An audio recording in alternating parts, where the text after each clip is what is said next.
Vamos a recibirlo a él, es amigo de esta casa. Nos encanta charlar con Marcelo porque nos ayuda a pensar, a reflexionar, en definitiva a crecer como seres humanos interiormente, que es lo que todos, ¿no?, imagino queremos en la vida.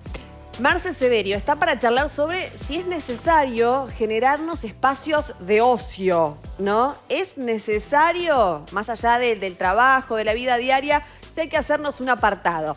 Marcelo, buen día, ahí te veo. Hola, Marce. Buen día. Buenos días. ¿Cómo están? Buen día, Marce. ¿Cómo estás? ¿Cómo andan? ¿Bien? Muy bien. Bien. Todo en orden. Siempre tengo la duda si todos esos libros que están detrás tuyo los has leído todos. ¿O es un fondo hecho por inteligencia No, artificial? mirá, mirá. Hay más, ¿eh? Mirá. No, tremendo, Marce. Es real. Sí, qué linda biblioteca. No se Hermoso. olvide que yo soy investigador de hace 40 años y los investigadores hace 40 años no teníamos computadora. Claro, total, Marce. Era todo digital. Claro. Así que E imagino también que puede llegar a tomarse como un tiempo de ocio también para vos, una desconexión, ¿o no? En algunos momentos. sí, también. En principio decirles que el ocio, el hacer nada, nosotros siempre decimos una expresión equivocada. Siempre decimos, no hagas nada. No, es hacer nada. A ver, pará. Claro, hacer nada. Hacer nada es el ocio. ¿No? Sí. ¿Qué hago? Nada. Entonces, el ocio está conceptualizado de una manera a veces negativa, pero el ocio es absolutamente productivo. De hecho, en la antigua Grecia, los griegos decían, hablaban del ocio como el ocio productivo, como el momento en donde se podía filosofar, pensar, reflexionar, estar con uno, para después era como una especie de trampolín para la actividad, ¿no? Era el ocio creativo, el ocio creativo, la noción del ocio creativo. Y fundamentalmente es muy importante el ocio porque es justamente la pausa que a nosotros nos carga de la energía suficiente como para poder desarrollar una actividad determinada. Esto, que aparentemente es cognitivo, si se quiere, y también emocional, tiene un sucedáneo biológico, neurobiológico, sumamente importante. Y entonces ahí ahora entramos en el panorama de la neurociencia, que es mi terreno, que es todo el tema del cerebro. Fíjense que el cerebro, el cerebro es como una masa de gelatina pequeña. El cerebro pesa aproximadamente, tiene un promedio de 1,5 kilos. En las mujeres es un poquito más pequeño, pero no por eso las funciones son diferentes. Tiene, a pesar de tener un 2% del peso corporal, tiene un 20% del consumo de oxígeno y un 15% del gasto cardíaco, pero fundamentalmente consume un 25% de glucosa. Sí. Porque no almacena glucosa el cerebro. Nosotros almacenamos hidrato de carbono, glucosa, en todos los músculos. Por ejemplo, para realizar una actividad física, tenemos a disposición los hidratos de carbono, la glucosa, el glucógeno. Pero el cerebro no la acumula. Quiere decir que hay un gasto, y es un gasto bastante elevado, porque es un 25% del gasto energético del cuerpo.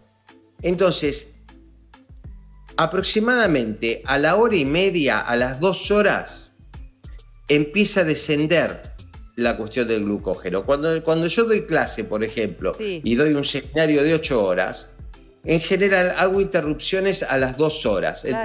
Entre 1 hora 45, 2 horas hago un recreo. ¿Por qué?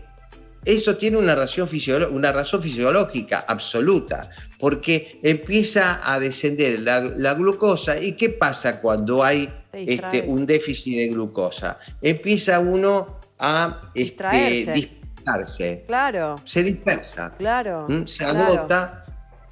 Entonces, sí. bajan los niveles de atención. Por eso yo le recomiendo a los alumnos, bueno, Claro. levántense, tomen su cafecito, cómense una galletita, algo que los estimule, caminen y después vuelvan al ruedo, después de 15, 20 minutos. ¿Y en el cerebro ahí qué pasa? Porque El cerebro ahí se reactiva, Se justamente. reactiva. Y se regenera.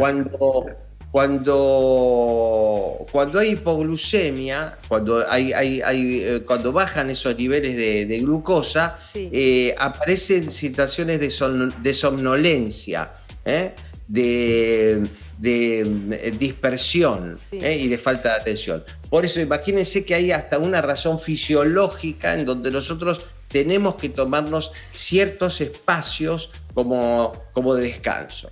Marcelo, perdón, te digo- esos espacios que Sí, estabas claro. diciendo, que diste el ejemplo recién de 5 minutos, 15 minutos, 10 minutos, ¿tienen relación con la cantidad de actividad previa? Digamos, hay un parámetro de decir, no sé, trabajé mentalmente 3 horas, descanso 5.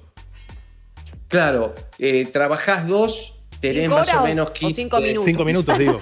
No, claro, es verdad. Depende de gente que va a decir, Trabajaste 3 horas, 4 descanso horas. 5. Trabajaste 3, 4 horas, descansás 10 minutos. No sé, hay un Igualmente, parámetro. alguien que es muy difícil mantener la concentración durante 4 horas. Es muy difícil. Siempre hay dispersión. Entonces es necesario trabajar 2 horas, levantarte, servirte un café, moverte un poco para reactivarte, porque si no es insostenible. Sí, lo podés hacer con mucho esfuerzo, pero estás luchando contra la fisiología. Lo mismo pasa, chicos, con la hora de la siesta. La hora de la siesta uno dice, uy, no, que los provincianos que duermen la siesta, que eso yo, que los de Buenos Aires no. Los de Buenos Aires hacemos todo mal. Porque justamente el respeto de la hora de la siesta no es una costumbre, es un respeto de un orden del ritmo circadiano, del ritmo biológico. Ustedes fíjense, nosotros a la mañana tenemos un bombazo de cortisol, que es la hormona que nos despierta a las 7 de la mañana los que tienen un ritmo diurno. Esto se mantiene hasta las 13, 14 horas. Sí. Pero a las 13, 14 horas el cortisol baja. Y cuando baja el cortisol, nos agarra sueño. Ni hablar que esa es la hora del almuerzo. Sí, Entonces toda la gran peor. masa sanguínea desciende de la irrigación cerebral, disminuye y va al aparato digestivo. Entonces tenemos 2 motivos por los cuales, la postprandial por un lado y la baja del cortisol por el otro. Entonces es necesario, absolutamente necesario, hasta 50 minutos dormir la cita. Porque pasada la hora, después viene el sueño profundo y parece que te levantás después si dormiste 1 hora y media, te levantás como te clavaron un tramontina en el Pero, lóbulo. Marcelo, ¿esa siesta puede ser mi momento de ocio? A eso me refiero, pasa justamente el respeto de esos tiempos, el respeto de trabajar 2 horas, levantarme y hacer una actividad, tomar un poquito de sol, servirme un café, ese respeto, como la hora de la siesta, de los 50 minutos. Los 50 minutos son o 40 minutos o 30 minutos, es sentarse en un sillón, cerrar los ojitos, y hacer un sueño profundo durante 30 minutos y después uno vuelve al ruedo renovado, Claro. porque está respetando la fisiología. Sí. ¿Y rendís Claro. más? Si hay gente que te dice, yo 30 minutos no alcanzo a dormirme. Claro. ¿No importa? O sea, ¿hay cuerpos y cuerpos o qué onda? ¿O es una excusa para dormir una siesta más prolongada? No sé. No, hay cuerpos y cuerpos, eso es cierto, pero si uno se busca un espacio donde disminuye la luz, se sienta, se pone una frazadita y se tira 40 minutos, eso sirve muchísimo, es absolutamente saludable, ¿no? Sí. Entonces hay que respetar esos, de la misma manera que se recomienda, hay que consumir no menos de 2 litros de agua por día, eso es fisiológico. es fisiológico la siesta, es fisiológico el respeto del tiempo del ocio como posibilidad de producir más. No porque yo esté 8 horas corrida estudiando, leyendo, haciendo cosas, voy a producir más. Voy a producir más si hago 2 horas y 10 minutos de descanso, hora y media y 10 minutos de descanso. Si voy tornando así, voy a producir mucho más si yo realmente quiero ser efectivo en la tarea que desarrolle, ¿no es cierto? Uno ahí, perdón, Majito, digo, que uno rinde más, ¿no? Por esos pequeños descansos donde uno... Porque creo que muchas veces se subestima la siesta. Si te pasás, realmente a mí me pasa que me levanto perdida, ¿viste? Decir, son las 7 de la tarde, no entendés, tampoco te recuperás, es raro. Entonces digo, Cuesta arrancar. tiempo, cuesta mucho arrancar. ¿Cuál es el tiempo que decís, ideal? Bueno, vale la pena, que es recuperar, Que sea sano. que sean totalmente sanos, serían 40 minutos de siesta?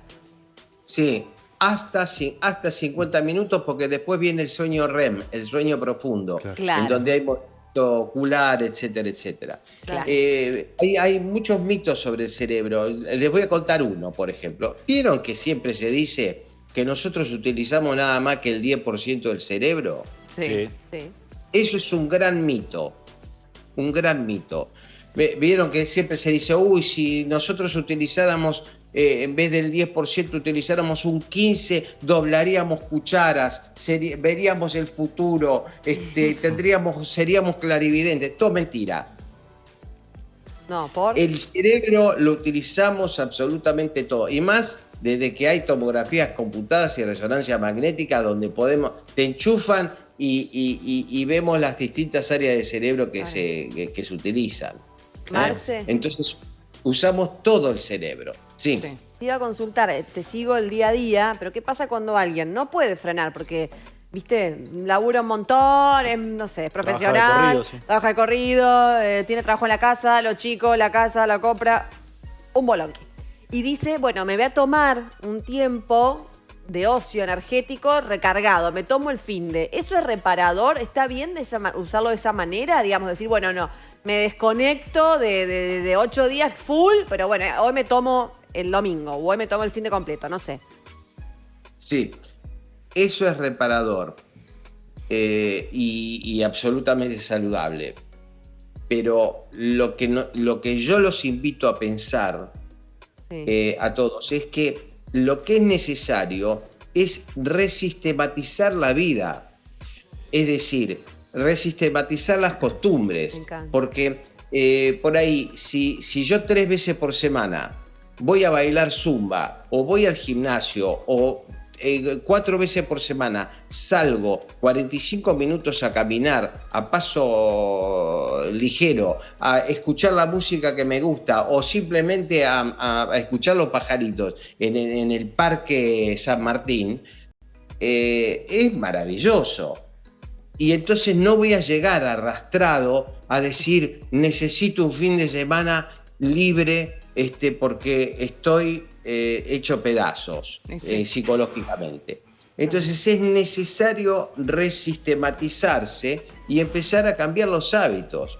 Es decir, tomarse 4 horas en una semana, no les estoy pidiendo mucho.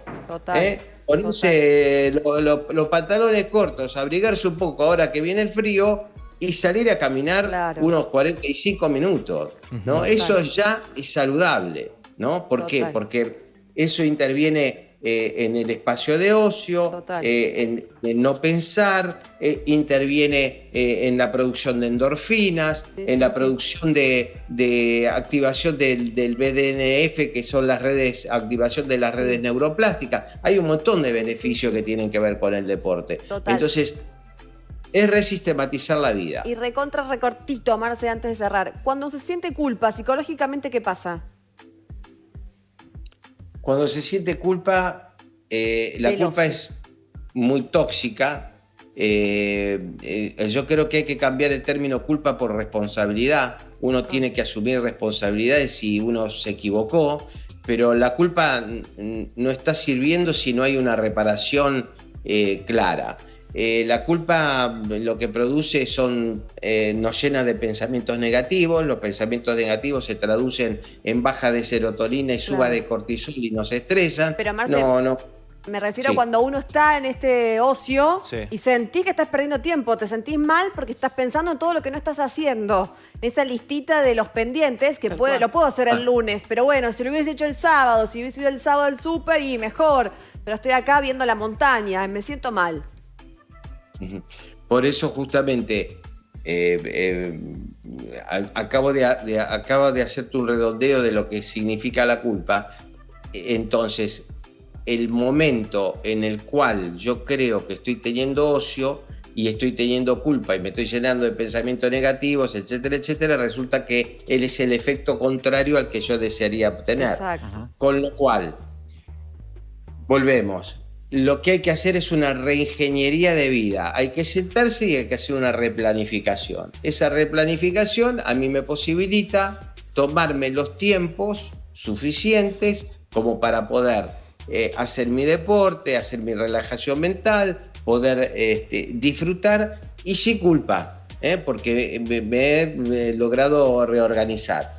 Lamentablemente, y es cierto lo que vos decís, Majo, muchas personas asocian el ocio con la haraganería o con la vagancia, porque estamos en un aparato productivo, en una máquina de picar carne, en donde permanentemente tenemos que estar haciendo, porque la vida está concebida en que somos exitosos y producimos. Claro. Eso es una conceptualización muy conocida, ¿no? Si somos exitosos en las redes, si somos exitosos produciendo dinero, si somos exitosos porque somos conocidos y hacemos cosas productivas. Bueno, se puede lograr mucho de eso simplemente haciendo, digamos, un rediseño de las actividades y fundamentalmente cuidándonos, porque al final de cuentas lo más importante que tenemos en la vida es a nosotros mismos. Total, Marce, y la salud, por sobre todo, cuidar nuestra salud. Marce, gracias. Qué bonito siempre es escucharte. Es una sesión gratuita para toda la gente, de ver. Siempre lo digo, sí, me encanta. Sos lo más. Gracias. Sí. Gracias, Marce. Muchas gracias. Te queremos. Les mando un abrazo grande. Te amamos. Abrazo. Este aplauso for you. Gracias. Los quiero mucho. Ya esta semana no voy a psicólogo.